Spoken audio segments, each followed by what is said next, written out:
Glitter amargo. Ay. Bienvenidas, bienvenides, bienvenidos a Glitter Amargo. ¿Cómo están? Estamos en esta ocasión Alenka Feral, Frida Rebontulet, con un tema particular que está desde el inicio de los tiempos, pero hoy lo vamos a abordar pues de una forma más contemporánea, posmo. Sí, sí, por eso es que la llamamos un poco como, o sea, tiene que este tinte de visita al ginecólogo, porque justamente es como este tan que todas las mujeres y las personas gestantes en general tienen que vivir este proceso de ir a que te revisen, a que te metan mano y Frida, es estresante, o sea, ¿de dónde viene esto? ¿Por qué lo tenemos que hacer? ¿Desde cuándo se hace? Y las perspectivas desde las que se hace, ¿no? Sí, Alenka, ha sido la verdad un trauma para mí en lo personal. Ya contaremos historias también para que, pues de alguna forma, desde este aspecto cercano, se preparen si es que es su primera vez o de las primeras veces. La verdad es que yo con mis años no, nunca he dejado de sentir cosilla, ¿no? Repelús y saliendo con unos sentimientos encontrados después de la visita del ginecólogo, pero piénsenlo que siempre es por un beneficio mayor, que es la salud principalmente, y evitar pues cualquier muerte o contagio feo.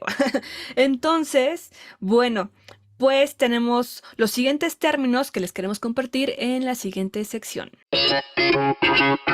La regla de Lilith. Ginecología, del griego mujer, que significa literalmente ciencia de la mujer, y en medicina hace referencia a la especialidad médica y quirúrgica que trata las enfermedades del sistema reproductor femenino, el útero, la vagina y ovarios, y está indisolublemente vinculada con la obstetricia, que etimológicamente significa ponerse enfrente.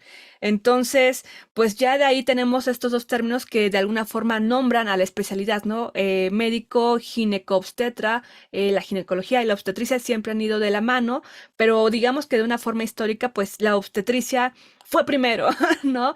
Ya que pues finalmente la humanidad existe y en general los animales y todo, pues a través de la reproducción y que los cuerpos, digamos, gestantes, pero bueno, particularmente en los animales no humanos, las hembras, pues tienen todo un sistema reproductivo que hace que se pueda gestar a un bebé, ¿no? A un mamífero, un animal, un algo por ahí.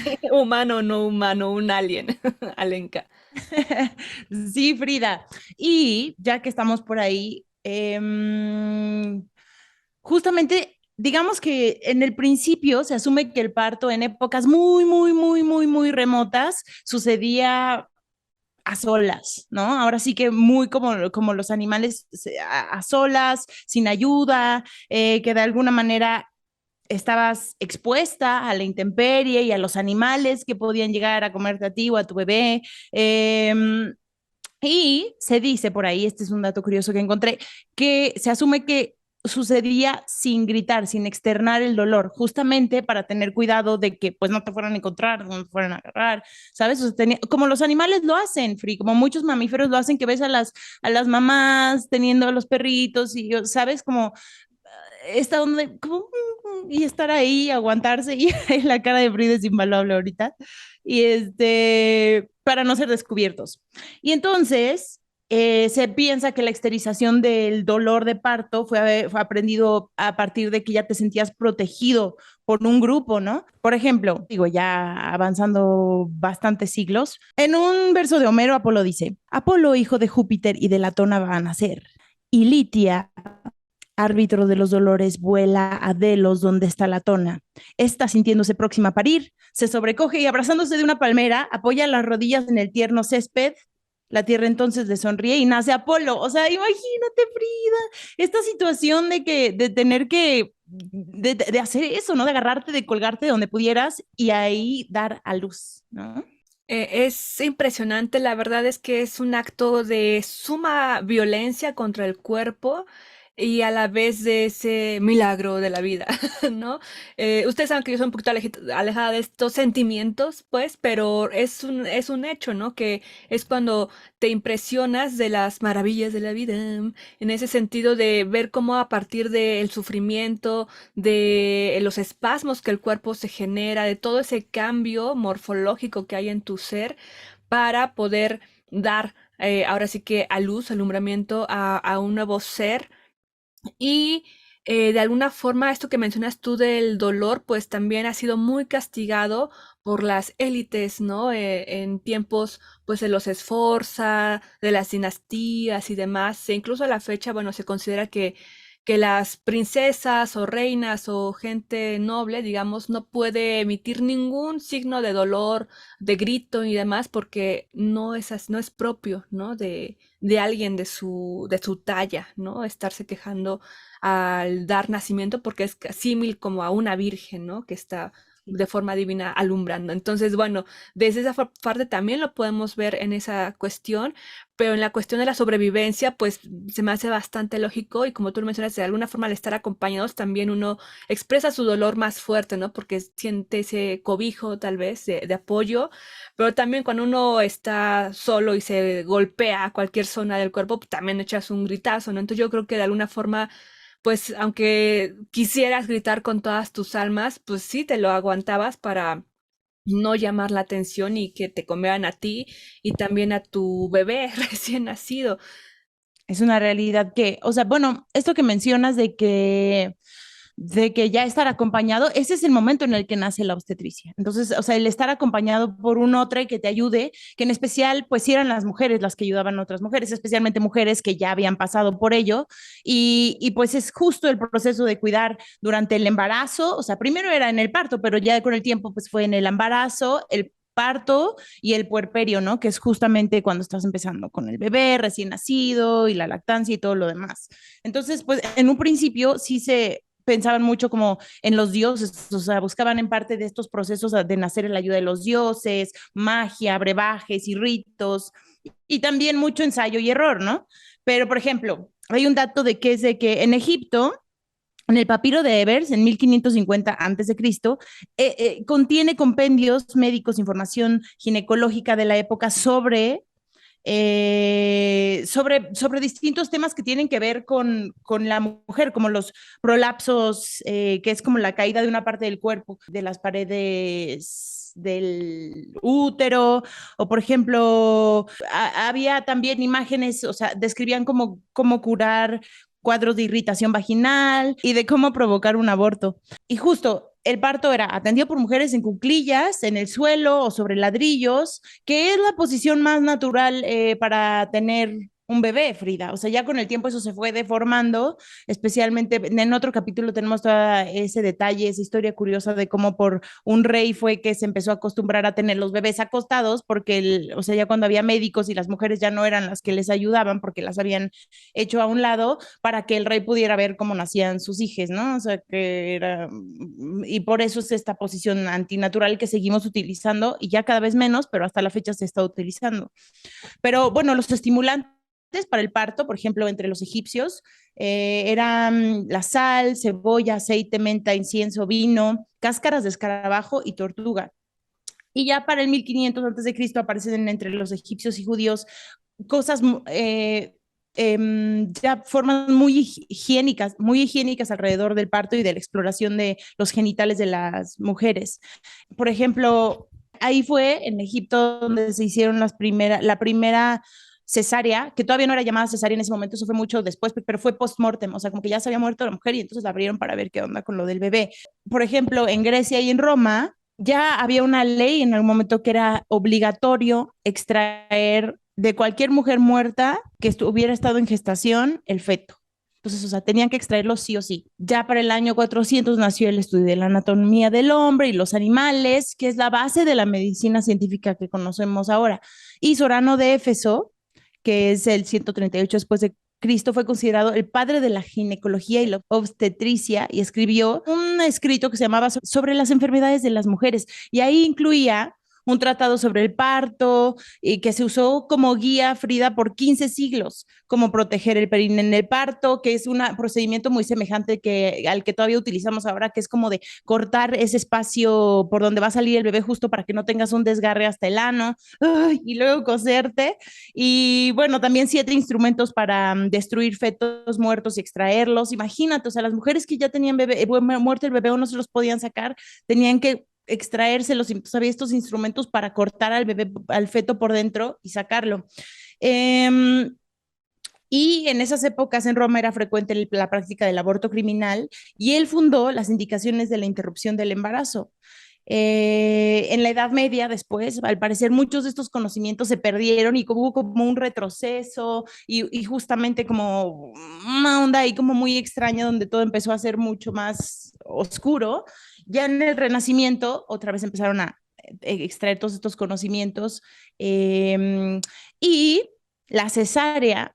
Se cree que la primera fue en 1500 después de Cristo, o sea, ya la primera cesárea bien conocida como tal, fue hecha por un castrador de cerdos que se llamaba Jacob Neuffer, que se lo hizo a su mujer porque ya llevaba muchísimo tiempo en trabajo de parto y no podían hacer el bebé, y él la cortó, sacó al bebé y ella sobrevivía. Y ya por último, tengo un detalle sobre los forceps, Frida, que justamente en el 1500, los forceps, los primeros forceps, que son como estas pinzas extrañas para sacar a los bebés que ahora ya están prohibidas, pero se usaron por muchísimo tiempo, o sea, están prohibidas porque pues sí pueden dañar el cráneo, ¿no? O sea, el daño cerebral, pero fueron inventados por la familia Chamberlain, pero ellos lo mantuvieron en secreto por 4 generaciones, Frida, porque no querían que nadie más los utilizara más que ellos porque dijeron, ay, dimos con esto maravilloso y no se lo quisieron enseñar a nadie. También, Frida, ya que estamos por ahí, hay un caso súper interesante que ahora ya es como muy conocido abiertamente, que es sobre otros hombres que fueron muy importantes para la ginecología, que fueron William Hunter y William Smellie, que en el siglo XVIII eran médicos. Y en esa época era muy común comprar cadáveres frescos para poder, pues, analizarlos, abrirlos y estudiar, ¿no? O sea, la medicina era algo que estaba así como estaban explorando el cuerpo, cómo funcionaban las cosas y demás. Y esos cadáveres los disecaban, Frida, para poder estudiar. Entonces, también era muy común que pues como un chingo de doctores querían cuerpos a veces y no había suficientes, o sea, solo podían usar los cuerpos de los colgados así de que condenado a muerte, por ejemplo, pero pues no habían tantos y había mucha demanda. Entonces había muchos asesinos a sueldo que se dedicaban tanto a sacar cuerpos frescos del cementerio como a matar personas para dárselos a los médicos, ¿no? Entonces, pues se volvió un negociote para ellos y estos dos doctores, William Hunter y William Smellie, que estaban estudiando toda la cuestión del proceso de gestación de las mujeres, casualmente era muy improbable que tú pudieras tener un cuerpo de una mujer de 9 meses exactamente de gestación, viva, a punto de dar a luz, bien, o sea, era rarísimo. Hubieras podido acceder a tu vida a 2 o 3, y ellos tuvieron a su disposición entre 35 y 50 mujeres. O sea, que realmente ellos mataron, no directamente, sino mandaron matar entre 35 y 50 mujeres. Se dice que se encargaban de todo su proceso de gestación, como que las cuidaban para poder ir viendo, y ya cuando veían que tenían 9 meses, las mandaban matar, las asfixiaban para no afectar el resto del cuerpo y las abrían, Free. Y curiosamente, ellos hicieron dibujos con una claridad y detalle que técnicas forenses actuales tienen, o sea, a un nivel espectacular, que les invito a buscar esas imágenes porque son realmente hermosas, de estas bebés dentro de los cuerpos de las mujeres, ¿no? O sea, de cómo los abrían, pero con un detalle, Frida, o sea, son una cosa realmente hermosa, pero es terrorífico al mismo tiempo el entender el proceso. O sea, nada más quería darles ese pequeño dato de histórico, como de terror. También pensando, Free, en la medicina, cuántos horrores ha tenido, cuántos sacrificios y dolor ha habido también, ¿no? La sangre de Medusa.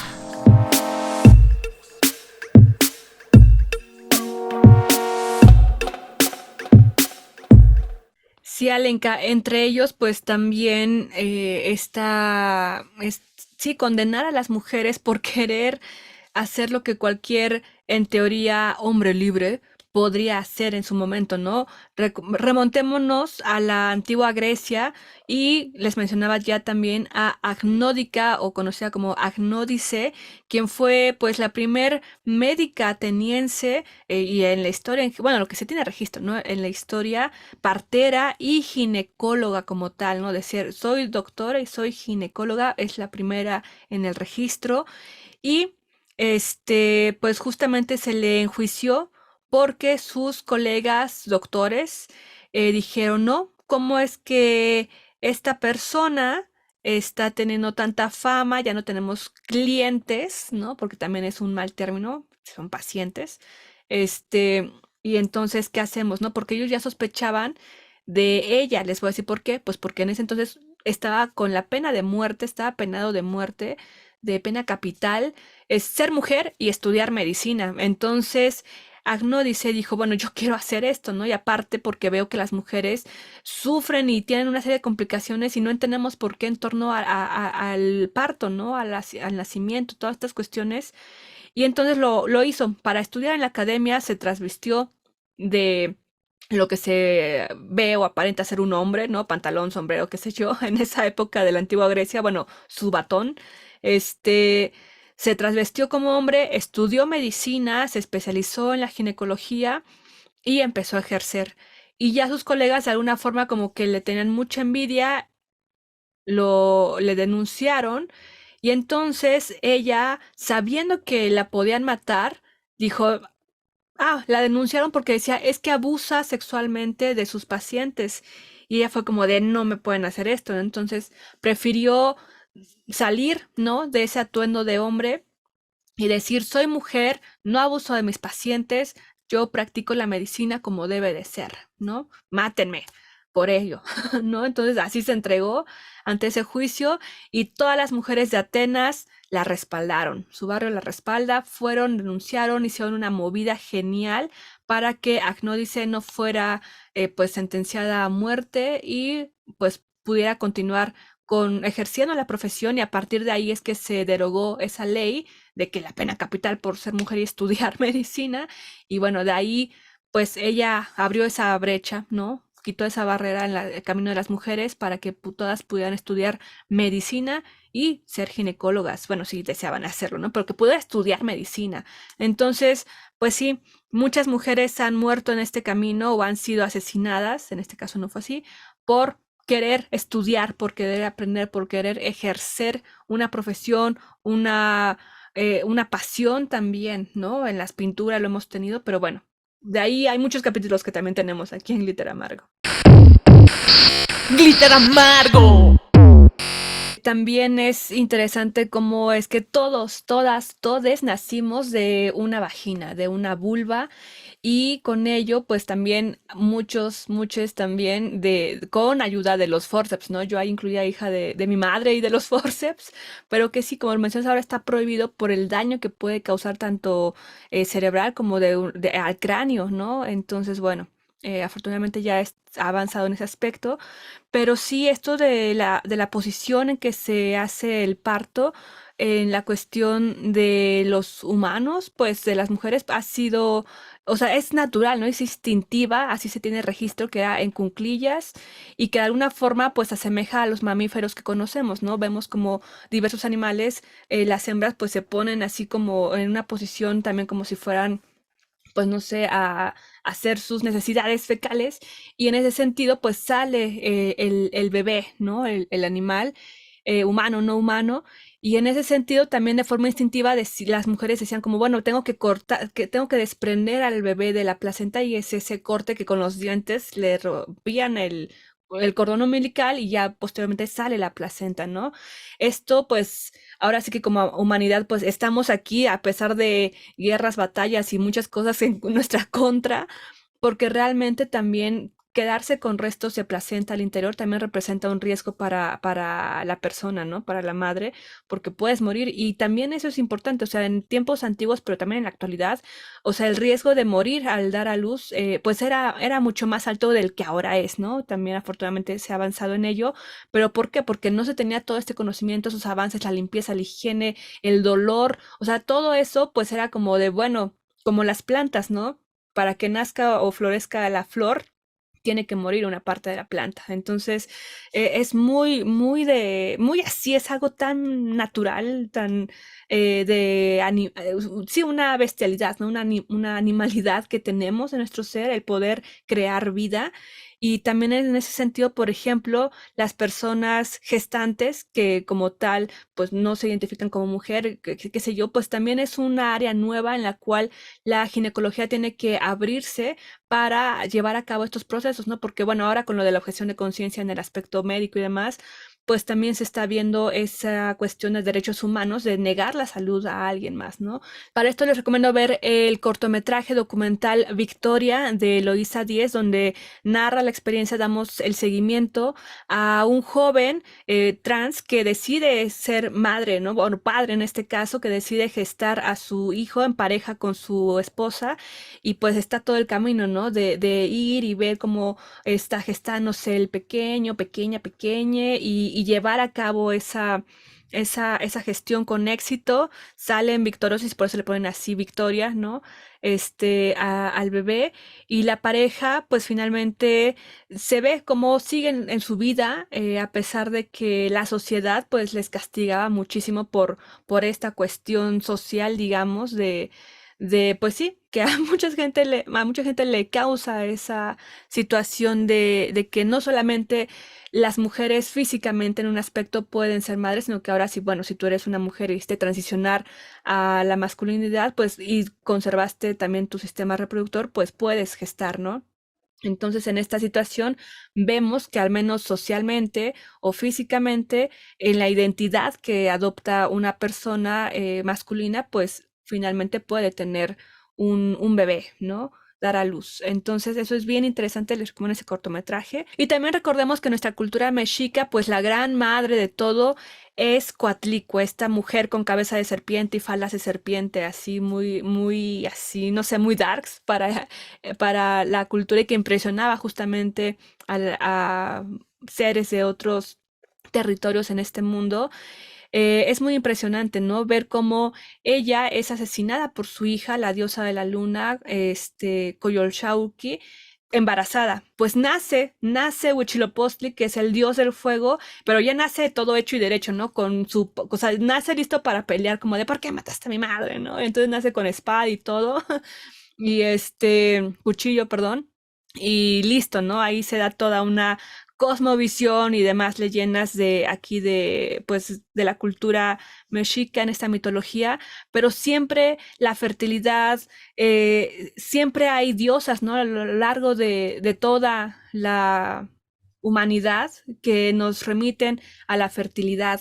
Y con ello, Alenka, también ya más en tiempos modernos, pues me acuerdo de una película de Almodóvar justamente, donde Penélope Cruz está teniendo a su bebé en el autobús porque ya no pudieron llegar al hospital y pues su amiga y ella así tienen ahí a la luz al bebé y le cortan el cordón y todas llenas en sangre. O sea, es una cuestión que a mí me conmovió, ¿no? Ver esa situación de cómo instintivamente finalmente da a luz, ¿no? Llegues al hospital, no llegues, porque todo puede suceder, tiene que salir esta situación a flote, ¿no? Salvando el evento.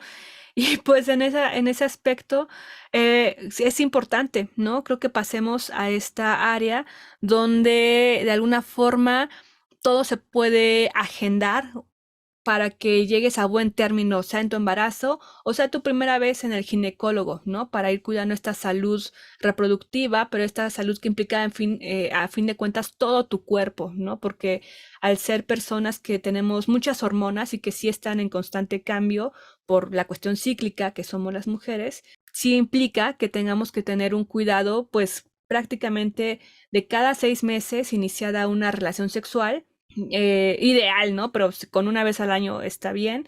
Pero lo que ahora se recomienda también, quitando tabúes de los años 90, 80 y para atrás, pues es que realmente desde que la mujer, la persona está en su primera menstruación, en la menarca, se lleve también a una consulta ginecológica y no crean que ahí les van a hacer como tal vez todo lo que a una mujer de 30 y más les hagan. Tal vez es una consulta, pues asesoramiento, ¿no? De cómo estás, o sea, es una cuestión de educación sexual y por eso es bien importante acudir con la experta, con el experto, con el experte, porque finalmente son quienes en términos científicos y también accesibles van a darle a estas adolescencias una información sólida, lejos de tabúes y lejos de la poca o mucha educación, tal vez un poco trastornada de cada padre o madre, ¿no? Que pueda darle de forma, digamos, un poco empírica a sus pequeñes, cuando pues se puede hacer con un especialista. Sí, Free, además de que pues hay ciertas cosas para los que hay que estar prevenidos y que hay que aprender a tratar a tiempo una vez que suceden, por ejemplo, si tienes relaciones sexuales, que debe de ser siempre con condón por protección de no tener una infección de transmisión sexual, por ejemplo. Ese tipo de cosas, si son tratadas a tiempo, por cierto, les recomendamos escuchar nuestro episodio de infecciones de transmisión sexual, que por aquí les va a aparecer este, para que sepan más al respecto, pero pues una de esas tratada a tiempo hace toda la diferencia de que no puedas tal vez desarrollar, por ejemplo, cáncer cervicouterino, Free, que es una de las razones por las que uno tiene que ir al ginecólogo también, ¿no? Para protegerse de algo así. Claro, sin duda. También, por ejemplo, el BPH, que antes era como, uy, tabú de que porque hiciste todo lo peor que puedas hacer en la vida y ya te contagias, pues no. Les recomendamos, como tú mencionas, este programa que ya tenemos sobre enfermedades de transmisión sexual y también el de menstruación, que también está muy relacionado en estos temas de educación sexual. Ahí tenemos a una experta ginecóloga para hablar del tema. Y ahí vemos justamente cómo es importante abrir la conversación para que también desde pequeños se puedan niños y niñas vacunar con estas tres inyecciones del esquema de BPH, porque es lo que te va a prevenir un cáncer cervicouterino a la larga, ¿no? Que antes era como de, uy, tabú, ¿no? Cuando se echa muy grande y casi como que la gente, las niñas bien como esa mala publicidad que existe, no les da eso, ¿no? Pues no, o sea, se asocia a diversas cuestiones y en este caso, en México al menos ya hay un esquema de vacunación del VPH gratuito solamente para niñas, ¿no? Como menores de 13 años me parece. Y bueno, si son menores de 13 años, pueden acudir con su madre, su padre al sector salud y se las aplican de forma gratuita. Eso es bien importante porque ya en la consulta privada, pues sí es un poco caro, pero esas charlas son las que en un muy buen tiempo, en los primeros meses o en el primer año de tener tu menstruación, pues van a ver que van a tener una gran mejora en su educación, pero sobre todo en su salud, porque esto previene, pues lo que tú decías, el cáncer, pero también te previene, por ejemplo, de temas que antes no se sabían por qué eran, ¿no? Y cuando tenías 30, 20, te dabas cuenta que desde muy pequeñita tenías ovario poliquístico, por ejemplo, y que eso se debía el acné, problemas tal vez con la salud, diabetes relacionadas, o sea, enfermedades relacionadas que no se explicaban por qué, pues porque no desde pequeñita fuiste y viste que tenías alguna cuestión, pues sí, del útero, de los ovarios o de tu aparato reproductor, pues no sé, comprometidos en alguna situación y que ahora con esta cuestión se sabe que se puede tratar muy a tiempo y que tu adolescencia va a ser mucho mejor, ¿no? Porque al menos sabes por qué está sucediendo esto y qué puedes tomar también al respecto para pues para mejorar esa parte que de por sí ya es complicada, ¿no? Digámoslo así. Y ahora, sin saber qué era, pues bueno, ahora ya puedes tener un tratamiento apropiado. Glitter amargo. Pero Free, cuéntanos qué es lo que, para quien tal vez nunca ha ido al ginecólogo, qué es lo que nos espera en una, o sea, vas al ginecólogo y entonces, ¿qué va a pasar, Brida? O sea, ¿cuáles son los procedimientos básicos? No es nada agradable, como les comentábamos, si es una visita pues de consulta general, es es amable, ¿no? Digamos que tal vez la doctora ahí mismo no te va a pedir que te pongas en la silla, pero bueno, ya una vez que inicias la relación sexual o que vas ya al ginecólogo con una cuestión de ver tu salud sexual porque ya es activa o porque tal vez quieres solucionar algún tema de infección, o que te da comezón, por ejemplo, o que ves hinchazón, un color diferente, o incluso esta segregación de líquido que tenemos que es completamente natural. Si cambia de color, pues también es un motivo para ir al ginecólogo, ¿no? A la ginecóloga. Entonces te piden que te pongas una batita, te hacen unas preguntas de carácter pues básico como la última fecha en que menstruaste, cuántos años tienes, si tienes alergia a algo en particular, si en tu familia ha habido historial de alguna enfermedad crónico-degenerativa, ese tipo de preguntas, ¿no? Te pesan, te miden y ya con eso van sacando algunos datos, ¿no? Ahora, por ejemplo, para esto del ovario poliquístico, justamente te checan por ejemplo, si tienes retención de insulina en el cuello, en las extremidades, te hacen un chequeo completo, ¿no? Médico, y ya de ahí te pasan a la batita, a la silla, y de ahí te piden, pues ahora sí que subas tus piernas a esa silla, digamos, pues sí, obstétrica ginecológica, y ahí entonces, pues es que con mucho cuidado la doctora toma el espéculo, que es un aparato que se introduce en el conducto vaginal, se abre, no, esto suena muy fuerte tal vez para quienes no han tenido la experiencia, pero es con mucho cuidado, ¿no? Entonces también representa que tengan confianza para que no estén No es tensos en extremo esa dolor. situación. Sí, O no, sea, no es dolor extremo, es molestia. Más que nada es molestia. Está frío cuando entra, entonces se siente frío, se abre un poco. O sea, no duele, pero molesta, molesta mucho. es una molestia innecesaria de ¿por qué tengo que estar pasando por esto? Yo siempre pienso así de ¿cómo llegué a esta situación? Pero tengan Viendo el el techo así de, ¿por qué? exacto. Pero piensen que siempre es por un bien mayor, que es su salud y que estén bien, ¿no? Que puedan gozar de una vida muy plena. Y ahora también ya te ponen la cámara enfrente para que la pantalla para que tú puedas conocerte también. Y eso me parece increíble porque de alguna forma rompe la generación de antes de no quiero ver, no quiero saber nada, nada, ¿no? Entonces ahora ves y te enfrentas a conocer tu vulva, a conocer también cómo se ve el cervix y te explican ahí te echan una serie de líquidos que sí arden, a mí me arde bastante, la verdad, pero depende el umbral de cada persona. A mí Pero no me ha digamos, ardido nada. ay, qué bueno. Cuando te hacen la colposcopía, la vulvoscopía también, te echan una especie de acidito, como un líquido, para ver si cambia, si hay un cambio en la coloración de la vulva, para evitar, para descartar, digamos, cuestiones de BPH, y también ese líquido que tiene un porcentaje de yodo en el cervix, en la salida del cervix, ahí lo ponen, se pone negro, ¿no? Como color del yodo, para ver también que si está completamente negro es que hay buenos indicadores de que todo bien. Si se ven puntitos por ahí, te dicen, oye, tengo que tomar una muestrita porque hay que analizarlo sin ese pH, ¿no? Entonces, para eso, todo eso es, ¿no? Te hacen con un tipo cotonete, digámoslo, una toma, ¿no? De este líquido que les digo, que se espesa también para ver cómo está, si está bien, ¿no? Que está justo en la entrada del cervix. Y te hacen todos estos estudios, la colposcopía, el Papá Nicolau, la vulvoscopía, bueno, también depende del paquete que adquieran, ¿no? El ultrasonido vaginal incluso, bien, si lo quieren incluir, incluso te hacen el ultrasonido mamario, que es muy importante también para ver cualquier situación. Entonces, bueno, con esto ya tienes una información vasta. Una vez al año, pues creo que vale la pena hacerte todo el estudio completo para que puedan descartar y atender a tiempo cualquier situación y también sentirse tranquilas de que todo está funcionando bien y que en caso de que hubiera alguna cuestión ajena a la normativa de la salud, pues que están en muy buen tiempo para poder actuar, ¿no?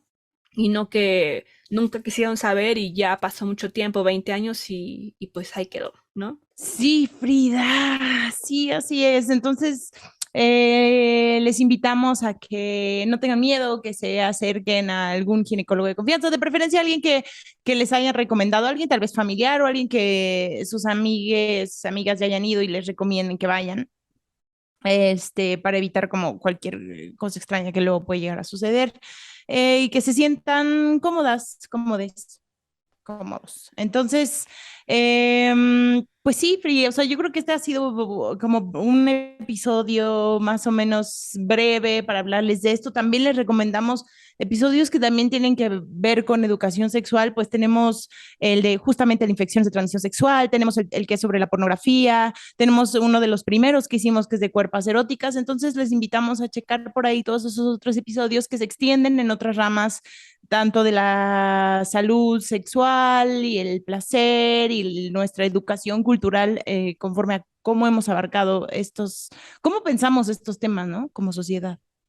Claro que sí, también el de menstruación. Y yo aquí ya no sé si es un sesgo de género, pero yo sí les recomiendo que, como tú mencionas, vayan al doctor de su confianza, a la ginecóloga de su confianza, por recomendación. También que chequen su cédula profesional de que está completamente certificada, ¿no? Y no es alguien veterinario que ha pasado, que personas veterinarias, médicos veterinarios están ejerciendo de alguna especie de doctor para humanos, ¿no? Entonces, bueno, chequen siempre las referencias y yo sí me he sentido muy cómoda yendo con ginecólogas, ¿no?